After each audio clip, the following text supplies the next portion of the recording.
ప్రజాప్రభుత్వం పేదల సంక్షేమం కోసం పనిచేస్తోందని రాష్ట్ర వైద్య ఆరోగ్య శాఖ మంత్రి దామోదర రాజనరసింహ అన్నారు.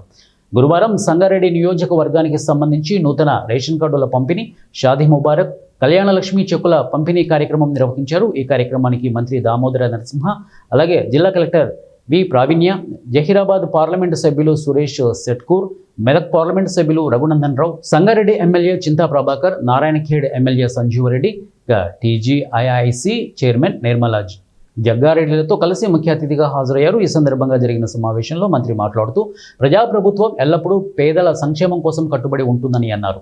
గ్రామీణ ప్రాంతాల అభివృద్ధి, పేదలకు రుణ సహాయం, బీసీ ఎస్సీ కార్పొరేషన్ ద్వారా సబ్సిడీ అందించడం, సహాయక సంఘాల మహిళలకు వడ్డీ లేని రుణాలు ఇవ్వడం, ఇలాంటి పథకాల ద్వారా ప్రభుత్వం పేదలకు అండగా నిలుస్తున్నట్లు తెలిపారు.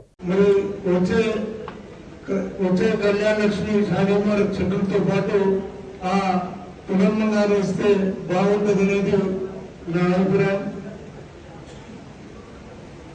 రేషన్ కార్డు గతంలో కూడా ఇచ్చి ఉన్నాం, మరి ఇప్పుడు కూడా ఇస్తున్నందుకు సంతోషంగా ఉంది.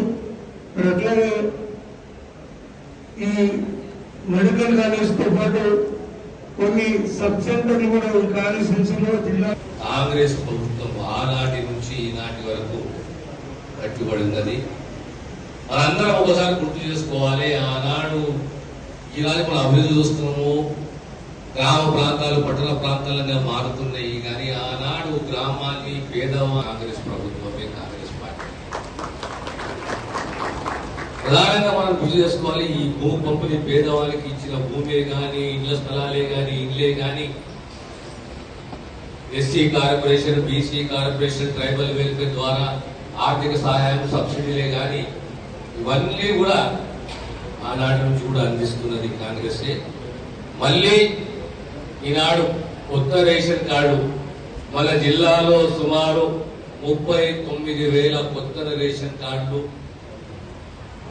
అదనపు లబ్ధిదారులు 68,000 దాకా, సుమారు 68,000 దాకా. ఈ రేషన్ కార్డు ఎప్పటి నుంచో అడుగుతున్నారు, మాకు కొత్త రేషన్ కార్డు కావాలి, మాకు కొత్త రేషన్ కార్డు కావాలని చెప్పి ఈనాడు మనం మళ్ళీ కొత్త రేషన్ కార్డులు ఇస్తున్నాము. ఏ రాష్ట్రంలో ఇయని రీతిలో ప్రతి కుటుంబానికి సన్న బియ్యం ఇస్తున్నాము. అంటే పేదవానికి ఎంత